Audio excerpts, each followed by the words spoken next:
Welcome back to Jay's Anomaly Files. Welcome back, my friends. Today we have a cool video coming from Chilling Scares. Chilling Scares. They're at 2.68 million subscribers. Make sure you go subscribe to the channel. Get them up to 3 million. But also subscribe to my channel, Jay's Anomaly Files, and Broadwalk Adventures.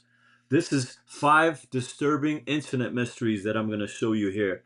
Now, let's go dive in. I'm not going to speak anymore. UFC walkout photo. On October 18th, 2025, a UFC Fight Night match between Brendan Allen and Ryanair de Ritter in Vancouver went viral across the internet. But not because of the fight itself. Instead, the moment that caught everyone's attention happened during Brendan's walkout. A small handful of people noticed that as he was making his way to the octagon, a fan flashed his phone to the camera for a split second, showing what looked like a very disturbing image. What a lot of people thought was the picture of a lifeless body lying on the ground. What made this already creepy incident even more disturbing was when the camera moved a bit further and showed the person who was holding the phone. He was wearing a luchador-inspired wrestling mask, likely to hide his identity, all while looking directly at the camera with an unsettling, almost psychotic smile on his face. He's just smiling. Which begs the question, what was this picture? It's weird. Why did he show it on live TV to an audience of millions? Reverse image searching the picture on the phone doesn't bring up any similar results. Hold on. Have you guys ever heard of reversed image search? I've never heard of that until now. Reverse image searching? That's weird. I gotta try that later. Reverse image. I've heard of a reverse phone number lookup. Never heard of this. Have you guys? Put it in the comments. Let me know. Reverse image search. Weird. I don't know. Let's go. Has been able to link it to some movie or TV show either. In other words, the person holding the phone likely took the picture themselves. And judging from what it looks like, the most disturbing explanation that comes to mind is that the man in the luchador mask had killed the person in the photo. The person appeared to have heavy bruises, including black eyes and possibly a bloody mouth. Even if they were alive, they appeared to be in serious danger, possibly after being kidnapped by the perpetrator. And while this might sound absurd at first, it's definitely a real possibility to consider. There have been countless killers throughout history who craved attention and deliberately left behind clues to become famous. Maybe this particular killer thought showing off their crime on TV was the best way to receive that attention. And with the virality and discussion online, he certainly achieved that goal. On a similar note, this could also be a ransom kidnapping situation where the stunt was meant to publicly prove the victim was still alive to their family, especially since sending the photo directly would risk law enforcement tracing it back to the kidnappers. But why at a UFC That said, match? there are a few notable innocent theories suggesting the opposite that have likely kept law enforcement from conducting any real investigation. Some have suggested that this was nothing more than a prank. As a user on Reddit speculated, "To me it looks like some college-aged guy laying on a bathroom floor with makeup on. Could be a dude who got so drunk his mates decided to mess with him by drawing on his face or putting makeup on him, then took a picture. One of them decided to shame him even further by flashing it at the UFC when he knew the cameras would be broadcasting." It's also possible that it could be a deliberate attempt to create a creepy hoax, especially since it happened fairly close to Halloween. Cropping out just the phone and brightening up the image also makes it look a bit more like a regular photo. Some argue that now it looks like a man simply sunbathing on an outdoor lounge chair with a pool in the background. Why would someone be motivated to show something like this if it really was an innocent picture? At the end of the day, all of these theories are just guesses, and any number of things could really be going on here, innocent or disturbing. Because the masked man's identity was never revealed, we will likely never know for sure. I don't know. Buried alive in Brazil. In January 2018, a 37-year-old Brazilian woman named Rosângela Almeida was going about her day when she suddenly collapsed out of nowhere. She was rushed to the hospital where doctors found that she had experienced 2 cardiac arrests. She was in critical condition and eventually passed away on January 28 after barely clinging to life for a few days in the ICU. Her family held a memorial service for her that evening, and she was buried in the Sonora Santana Cemetery near her hometown. Her remains were placed in a wooden casket which was encased in a solid concrete tomb. Losing her at such a young age was devastating for her family, and especially her mother. What none of them knew, however, was that their grief was about to take a dark, tragic turn. You see, a day after her burial, reportedly, people living next to the cemetery started hearing noises from graves. These included the sound of someone banging their hands against a hard surface, as well as a faint scream in some instances. However, the neighbors initially brushed off the noises as a prank by children, something that apparently happened often enough for them to Wow. ignore the noises entirely. It looks like a But neighborhood. several days passed and the sounds did not stop.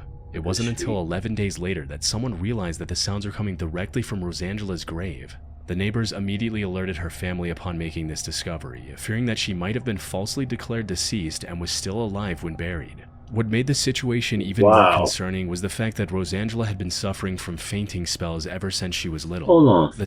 But sorry. Now, don't they take out your organs when you pass away? Don't they pump embalming fluid into your body and remove your organs? Why would she still be alive after she got buried in the casket at the cemetery? I don't know. Do they leave the organs inside in certain countries?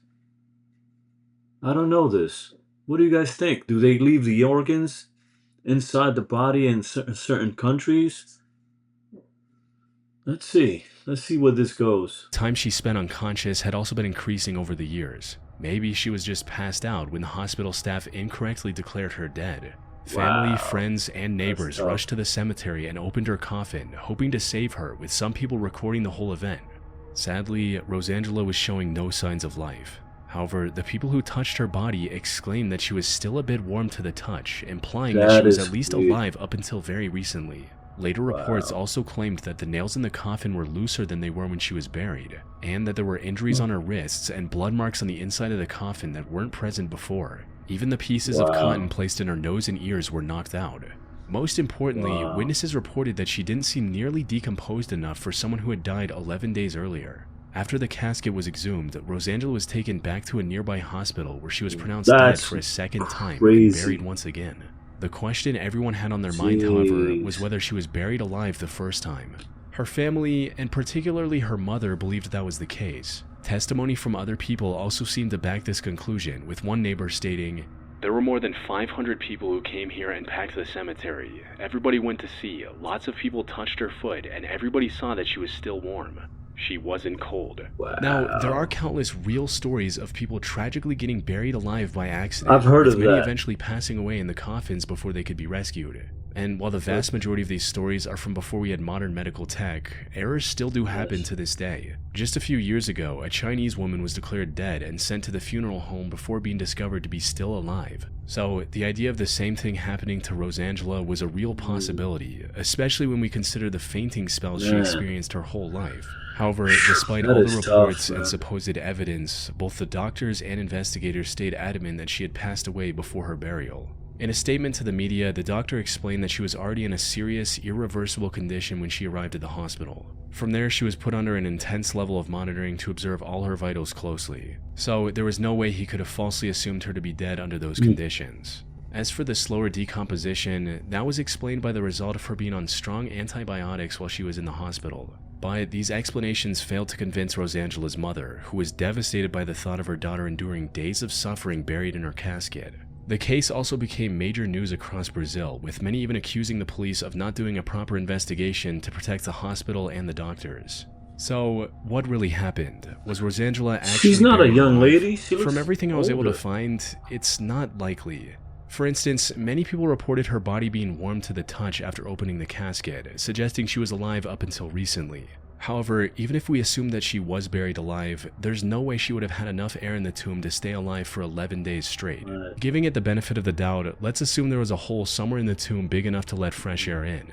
Even then, it's near impossible for her to stay alive without water for long, all while screaming and banging on the coffin. Speaking of which, the investigators also claimed that they didn't find anyone who personally heard the noises, implying that it was nothing more than a rumor. That said, the details surrounding the case, like the reports of wrist injuries and blood marks, are still a bit murky to reach a solid conclusion. Whether or not Rosangela was actually buried alive is still, and will likely remain, unknown.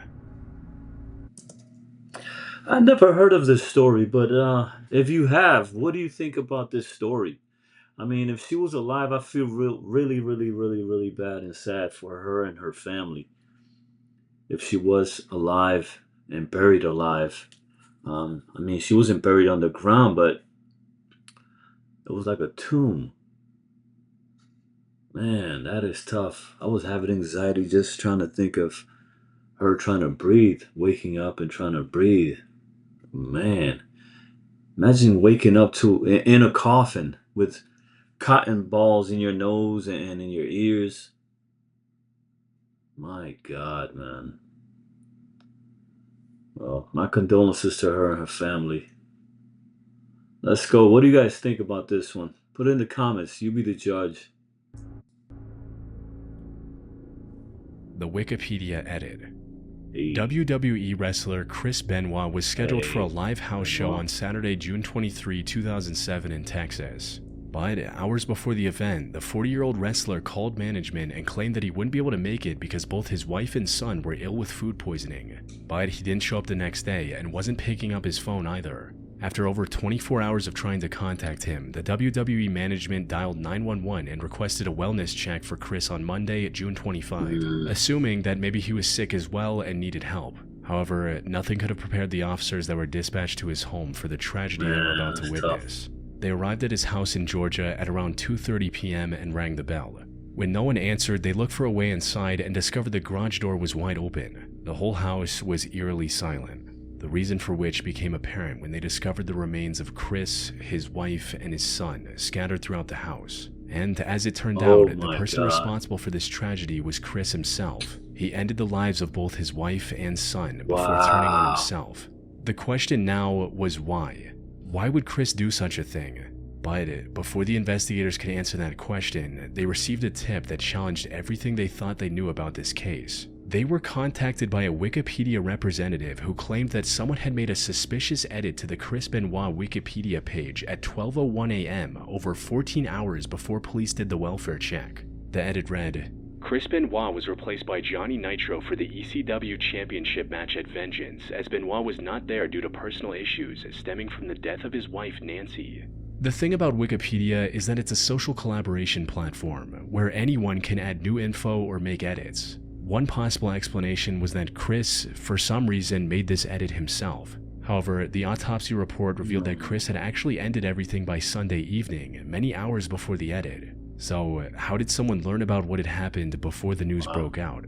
The possibilities were endless. Maybe he had a second accomplice, or maybe he told someone about what he had done earlier. Tracing his phone revealed that he had sent 5 cryptic messages to 2 of his colleagues, Chavo Guerrero Jr. and Scott Armstrong, including one message that he sent 4 times, reading, My physical address is 130 Green Meadow Lane, Fayetteville, Georgia. And the second one that read, The dogs are in the enclosed pool area, garage side door is open. These were sent just before 4 a.m. on Sunday, after he had already taken the lives of his wife and son. However, despite their unsettling nature, investigators didn't find any connection between what Chris did and the colleagues he sent these messages to. As for why he did it, the autopsy report also revealed that Chris had CTE, which is a progressive brain disease linked to repeated head impacts. His brain resembled that of an 85-year-old with dementia. Put simply, he likely experienced an extreme mental breakdown, which resulted in an irreversible tragedy. I was gonna say he probably was using too many steroids. I mean, as you hear, a lot of these guys are doing a lot of steroids. So, man, Chris Benoit, rest in peace, man. Wow, let's go. While this reveal explained most of what happened, the Wikipedia edit was still a mystery. This mystery deepened further when investigators managed to trace the IP address that was used to make the edit and discovered that it was from Stamford, Connecticut, the location of the WWE headquarters. I used to live there. This, combined with the text messages, reignited rumors that WWE management might have been involved in what happened. But before the case could move in that direction, investigators found the man who made the edit, a 19-year-old university student named Matthew Greenberg. Matthew, however, was surprisingly cooperative. He allowed the police to confiscate his computer and other devices to investigate and agreed to an interrogation without any resistance. And when asked about his edit, he claimed that he made it after seeing rumors of it on wrestling forums. Well, over like last weekend, the wrestler Benoit, like there was like rumors going on because he missed the pay-per-view and his scheduled dates, which he never does. And I was reading rumors and speculation online. Where online? Like on forums. I forgot the exact sites. But I was like. Okay, hold on. On forums? Yeah. Okay. In any chat rooms? No, not chat rooms. I was just reading. I remember Chris Benoit killing his, came up, unaliving his family. Yeah, what were the rumors? That his I don't remember this. That like his family was sick, or someone maybe died, like his wife perhaps, because he missed the pay-per-view. Okay. Wow. He was apparently telling the truth, as investigators didn't find a link between him and Chris. Wikipedia admins also found several other false edits he had made over the years, suggesting he was just an internet troll who guessed the truth by pure coincidence. Or at least that's the official story. He's Some good, believe then. that Matthew either had something to do with the incident, or at least had insider information, especially since he wasn't the only one who made a similar edit. Something I haven't mentioned yet is that there was a second similar edit just 1 hour after Matthews was removed, stating that Chris missed his show because of the passing of Benoit's wife, Nancy. The IP for this edit was traced to Sydney, Australia, but the person who made it was never identified. For some, this is the confirmation that what everyone knows about Chris isn't the whole story, and there was something else going on below the surface. On the other hand, the existence of this second edit could be used to prove Matthew's innocence, as they suggest. Don't they use VPNs now? Or even then? You can use a different IP from different countries. I'm sure it could have. I'm sure they could have used an IP from a different country. I don't know how that works, but VPNs, yeah, you can choose any country you want in any state. Let's go. Maybe that's what they did to throw the cops off. The rumors were genuinely circulating on wrestling forums, since two seemingly unrelated people attempted the same change. That said, it's been more than 18 years since this incident, so even if there was something deeper behind it, at this point it's unlikely to be revealed. Chris Benoit. Wow.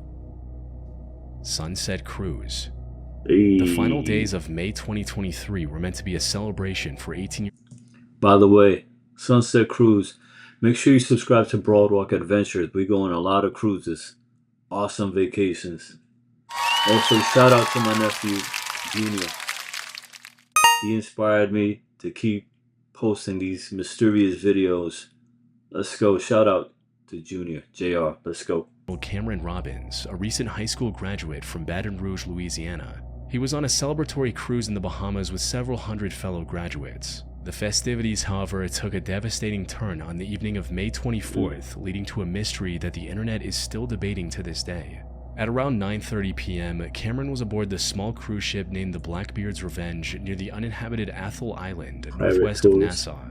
The ship was stocked with alcohol, and since the legal drinking age in the Bahamas is 18, Cameron and his friends were drinking non-stop. But as they were enjoying their time on the cruise, someone reportedly dared Cameron to take a leap off the ship into the dark water. Cameron, likely due to heavy intoxication, agreed to the dare instantly and jumped overboard, resulting in one of his friends recording this video using Snapchat. That was stupid, man. This kid jumped off! Oh my god. Oh my That was stupid. god. Oh, bye-bye! Oh, that... the buoy! Hey, the buoy! This was, unfortunately, the last time anyone saw Cameron alive. The crew. Kids, do not do this at all. No matter what. Do not fall for this peer pressure from friends, family members. Do not do this, especially at night. Please do not do this. Do not attempt this at all. Enjoy your vacation, have fun, create great memories, but don't ever fall for this peer pressure from friends and family members. You don't need to prove anything.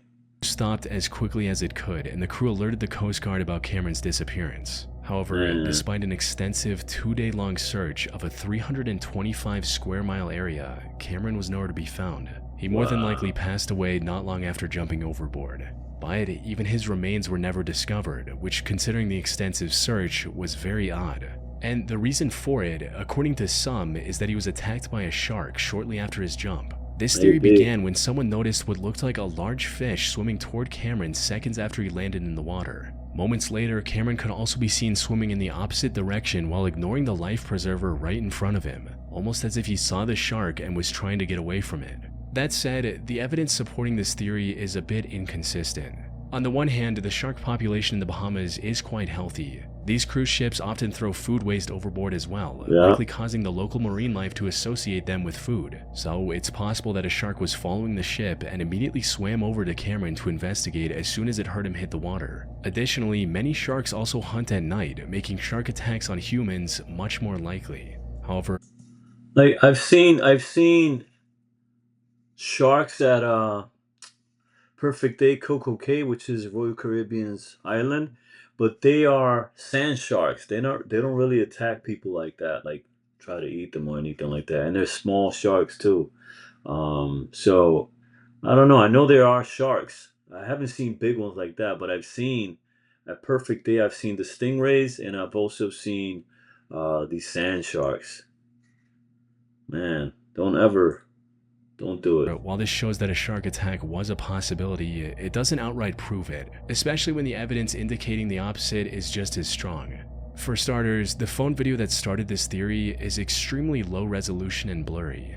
What people interpret as a shark could very well be just a wave reflecting the ship's light. Cameron swimming away from the life preserver can also be explained by him being intoxicated and getting disoriented after hitting the water. Most importantly, while the Bahamas has plenty of sharks, their numbers around Atoll Island specifically are extremely low, making the chances of Cameron being attacked by one even lower. A more straightforward explanation for Cameron's disappearance is the combined effect of exhaustion and environmental factors. Even in the warm climate of the Bahamas, prolonged exposure to water at night can quickly lead to hypothermia.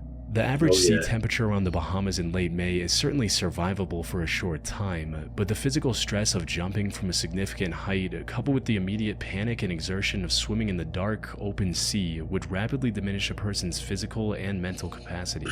Cameron was also seen swimming initially, but his direction appeared erratic. Even a strong swimmer can quickly become disoriented and exhausted when facing strong currents, and the immediate onset of psychological terror of being alone in the vast ocean darkness.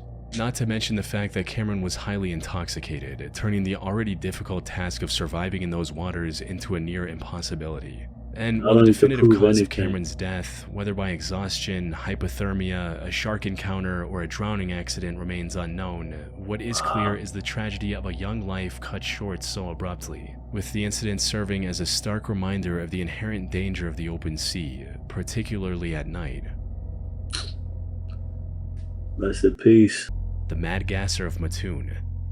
On the night of September 1st, 1944, a woman in the small town of Mattoon, Illinois named Aline Carney woke up smelling a sickening sweet odor in her bedroom at around 11 p.m. She dismissed the odor at first, thinking it was just the scent of flowers drifting in from outside her open window.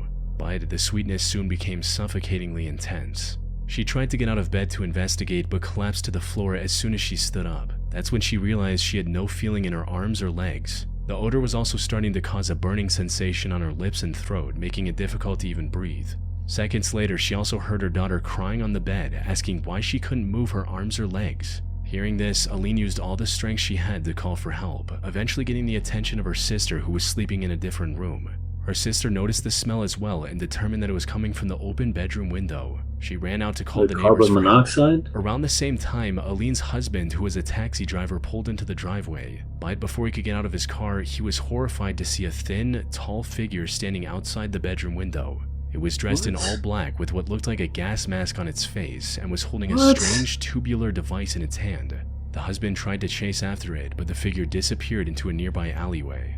Given what they knew, the family concluded that the sweet-smelling gas had been released into the bedroom by the mysterious figure, later dubbed the Mad Gasser of Mattoon by the local media. Aline and her daughter were able to recover without any permanent damage to their bodies. However, the attack on their home became the template for numerous similar incidents over the next 2 weeks. Victims, mostly women and often home alone or with family, would report being hit with an odorless gas or sometimes a sickly sweet smell. This was followed by a range of symptoms like nausea, vomiting, temporary paralysis, dizziness, disorientation, carbon and a monoxide. burning What do you sensation think? in the throat or eyes.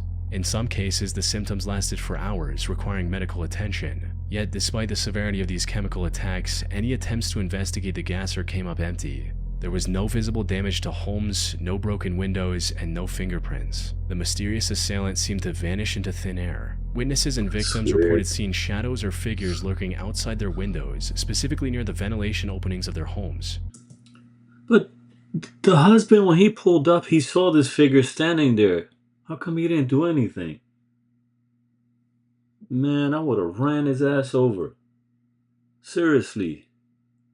But the police never found any evidence of it. The sheer volume of attacks, with at least 29 officially reported incidents in a very short span, combined with the inability of law enforcement to find any evidence, created an atmosphere of absolute terror. It reached a point where some citizens took it upon themselves to patrol the streets with firearms. That is creepy. People were sleeping in shifts, guarding their homes and neighbors. However, no matter how much people tried, a perpetrator was never identified or captured, leaving the Mad Gasser of Mattoon as an eerie, unsolved mystery. But it's worth asking whether these attacks by a chemical assailant were even real, or was the entire phenomenon an unprecedented wave of mass hysteria? The argument for it being a real assailant rests almost entirely on the initial medical findings and specifically of the reported symptoms. In the first few cases, doctors and police were genuinely convinced that a real chemical agent had been deployed. The victim's symptoms like paralysis, nausea, and the burning sensation were too consistent and too severe to be immediately dismissed as simple panic.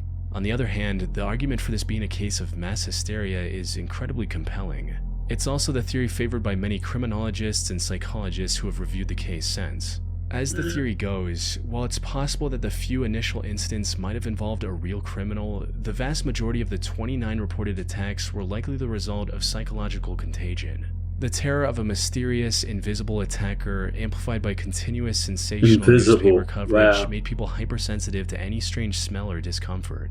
Many of the reported symptoms, for example, like headaches, nausea, anxiety, and difficulty breathing, are also symptoms of acute anxiety or hyperventilation, a common reaction to extreme fear. Police searches also attributed the chemical odors found to common household cleaners, furnace gas leaks, or industrial pollution that was a regular part of life near Mattoon's industrial plants. A major breakthrough for the hysteria theory came when the Mattoon police publicly stated that the attacks weren't real and were likely caused by the community's war anxiety around World War II at the time and a collective nervous breakdown. And to everyone's surprise, the Mad Gasser of Mattoon attacks stopped almost immediately after the police released this statement.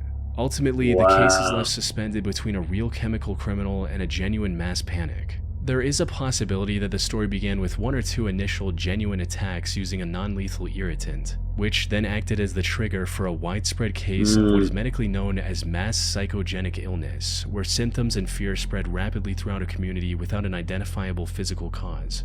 But at this point, we will likely never know. So people were exaggerating. That's what it sounds like. And seeing things because of the war.